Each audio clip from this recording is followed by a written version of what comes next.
yung mga pangalan ng ano guys. Schedule ito kumbaga. Kung sino maglilinis ng tripping. Yung stairs. Every 5 weeks. Dapat kami mayan maglilinis. Pero ang ginawa ng asawa ko, nagbabayad na lang siya ng 52 euro yan. 52 euro 50.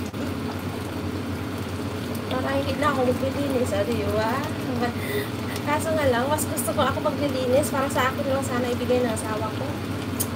Ayaw eh. Luto na. Luto na ba itong ano?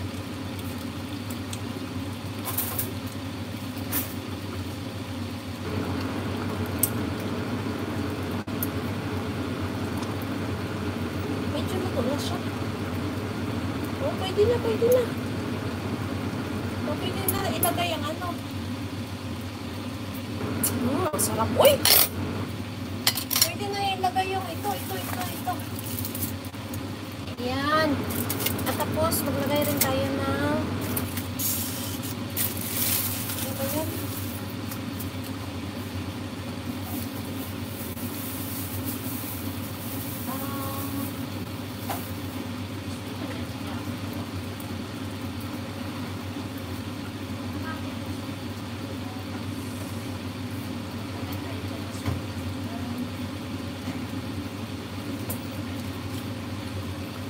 Maganda yung ano ko guys, maganda yung potatoes ko. Madali lang siya maluto.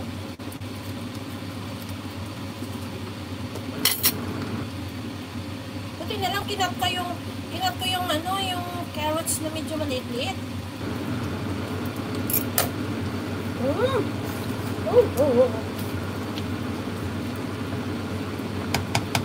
Grabe na luto. Grabe na luto ito guys. Super yummy siya talaga guys. Wala tayong nilagay na asin. Hindi kasi yung ano talaga, yung meat talaga, ay ano na siya. Yummy na siya talaga as in.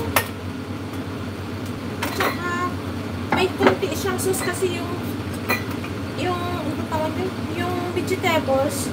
Ni-freeze ko talaga siya ng duga ng mga juice. Ng duga. Juice ng vegetables. Mapunta sa meat. Kaya, marami yan kanina. Nagsisimmer lang yan siya guys. Tapos yun. Tapos nalagyan ko naman yan siya ng ano, ng spring onion. Maya na. Kasi magsusulat pa naman ako. Pero naka-ano lang yan siya, naka-simmer lang siya ng ano, slow fire. Hindi ko siya totally na switch off. Para ano ba siya, pero pwede siya idadalangganon. Ano, grabe. Uy! Ano, ang sarap nito guys. Oh! Para mamaya ko na siya lalagyan ng spring onion para may pang oils ako. Alam niyo no? Hindi ka sandali. Uy, namatay! Asa na yun? Naku po.